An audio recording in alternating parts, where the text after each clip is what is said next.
ఆగండి. స్క్రోల్ చేసే ముందు ఈ క్వశ్చన్కి ఆన్సర్ ట్రై చేసి స్క్రోల్ చేయండి.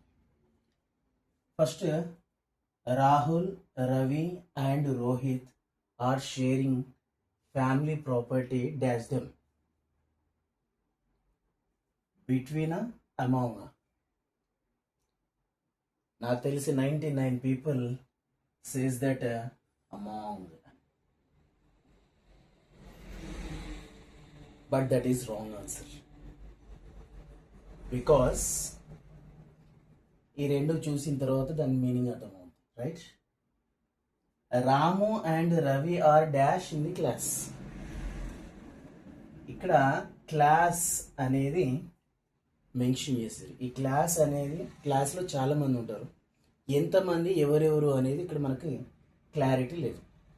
వీళ్ళిద్దరు కూర్చున్నారు, వీళ్ళిద్దరు క్లాస్లో కూర్చున్నారు, కానీ ఆ క్లాస్లో ఎంతమంది ఉన్నారు, ఎంతమంది మధ్యలో కూర్చున్నారు అనేది ఇక్కడ క్లారిటీ లేదు. కాబట్టి అమాంగ్ అనేది ఇక్కడ కరెక్ట్ ఆన్సర్.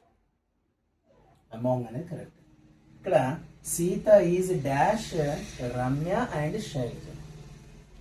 ఇక్కడ ఇద్దరి మధ్యలో అన్నప్పుడు మనం 100% బిట్వీన్ వాడాలి. This is right answer. ఇక్కడ ఎంతమంది అనేది మనకు తెలియదు క్లాస్లో అనేది, కాబట్టి అప్పుడు మనం అమాంగ్ వాడాలి.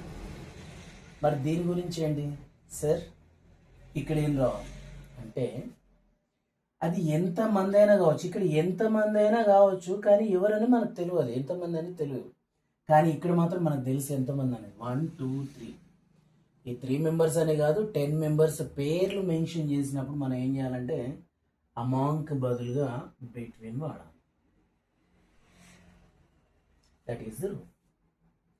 మరి జనరల్ టీచర్స్ చెప్పేది ఏంటి, ఇద్దరు మధ్యలో ఉన్నట్లయితే బిట్వీన్ వాడాలి, అంతకంటే ఎక్కువ మంది మధ్యలో ఉన్నప్పుడు అయితే అమాంగ్ వాడాలని చెప్తారు. కానీ ఈ రూల్ అనేది ఎక్సెప్షన్.